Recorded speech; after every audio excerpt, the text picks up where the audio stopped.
turn. Mega, keep your eyes on him. Tian goes for the 1v1. Hero's entrance in to try and protect the jungler as well. Dumby on the backline. In comes Flandre, but the stopwatch has come on through. Flandre with a huge Nara ultimate. Maybe this is it. But FPX still firing out. Viper! And it goes Viper. Turning No! it around. No! Way!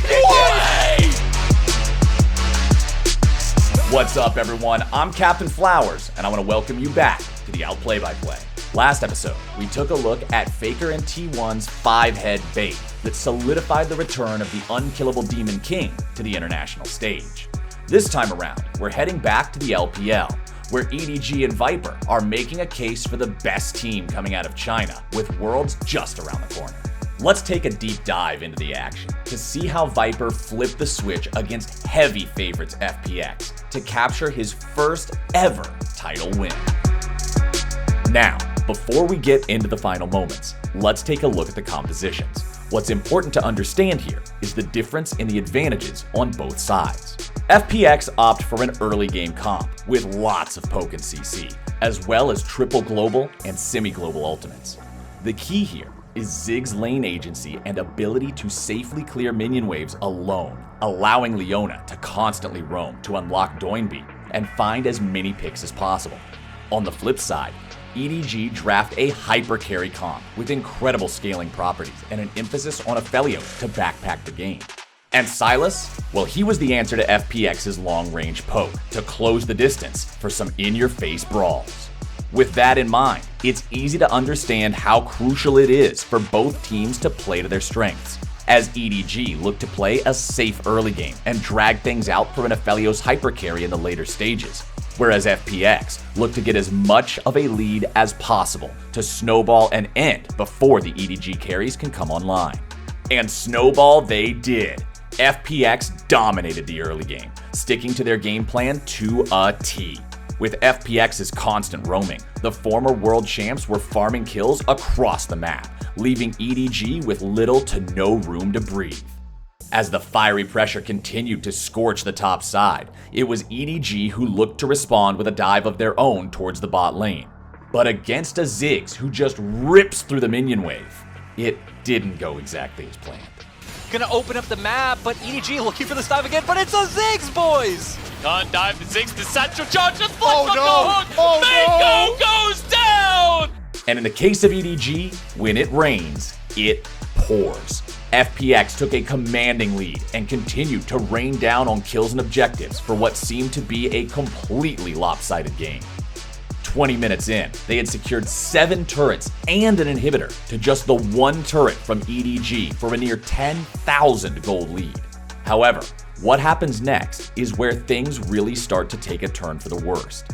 As they approach the Nexus turrets, it's Tian who gets a little too aggressive and goes for the highlight reel kill onto Flandre, but finds himself on a gray screen instead. With Baron in play, both teams reset and begin making their way over for what could be the deciding factor of the game. It's at this point that with their advantage in positioning, FPX start chunking down the Baron. But off a Hail Mary play from Mako and JJ, they make the dream work. Watch as Mako does his best Spider-Man impression, hooking himself in first, then JJ with the lantern. JJ immediately pops Ragnarok to stay alive, then pulls off the cleanest of smite steals before they both fall as sacrificial lambs to keep their team in the game. FPX would go on to secure Soul Point, but EDG had found their window of opportunity to claw back into the game. With the mid inhibitor respawning, FPX again begin to put on the pressure. But again, it's Mako who makes things happen with the heat-seeking hook onto Tian, as Viper blasts away before dunking on him for his 3rd kill of the game. Now this is where really starts to get interesting. With Baron respawning, both teams do a dance back and forth to see who bites first. As FPX start chunking down the Baron, it's Doinby who finds the engage and turn onto both Mako and JJ. Mako immediately gets deleted, and EDG are left running for the hills. As they approach the bot side river, Tian lands Sonic Wave onto JJ for the re-engage. But pay attention to Viper in this sequence. With Onslaught in hand, Viper started with 1 Severum Q and continued stacking Chakrams after landing his Moonlight Vigil. Now take a look at Flandre, who had been building up his Mega Gnar perfectly time a flash to plaster both Crisp and LWX into the wall, effectively killing the FPX carry who had just come out of stasis. From there, it really is just the Viper show, as he goes full Chad mode and gives us a taste of what's to come at Worlds. Watch as he first sidesteps the GP barrels from Nagari, who he actually couldn't even see at all. As Nagari moves forward, Viper comes right back at him and begins shredding through with some autos, before using Gale Force to eviscerate his fellow countrymen. Then, with Crisp and Tion swarming him, he pops Cleanse to negate all CC from Leona's Q and flashes behind Tion to dodge the abilities before capping it off for the triple kill with Crescendum and Severum for max sustain and DPS. Just like that, in the blink of an eye, Viper had single-handedly won his team the fight and ultimately saved them this game. With just Doinb alive for FPX, EDG would go on to deny the Infernal Soul before making their way over to Baron, where Viper once again, well, did some Viper things. Because FPX will be so decisive and fight and engage. Yeah, especially if you've got that kind of barrage. Nagari! No way! And so the tides had now fully turned, and EDG's late game carries had scaled to a point where FPX were in a world of trouble. As both teams reset for the next Infernal Drake, it's EDG with the advantage to secure the dragon, with Nagari having to walk a country mile back after just respawning. With an advantage in numbers, Flandre finds the two-man Mega Gnar into the wall, and JJ wins the 50-50 smite fight to put EDG on soul point as well. But what happens next is a key factor to the outcome of the game. After EDG secure the Drake, both Flandre and Mako meet their deaths. Scout, Viper, and JJ are all able to evade the follow-up onslaught and escape. But only Viper and JJ complete their recalls for a base defense, while Scout is forced to stop his own after dodging the Sonic Wave. As FPX approach the base, Doinb sees an opening and dashes forward for the taunt onto Viper under tower, who instantly pops Cleanse and safely falls back, forcing Doinb to use Zhonya's. JJ, on the other hand, isn't as fortunate and gets popped by LWX and Nagari. Viper is able to trade the kill, but with the remaining two members of FPX on low HP against a Fed Aphelios, they're forced to retreat.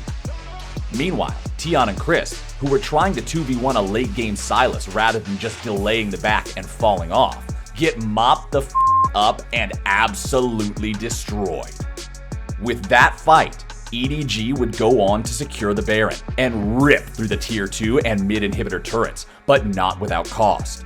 FPX eventually do find a kill onto Viper, but he respawns just in time for EDG to go on and secure the Infernal Soul with ease.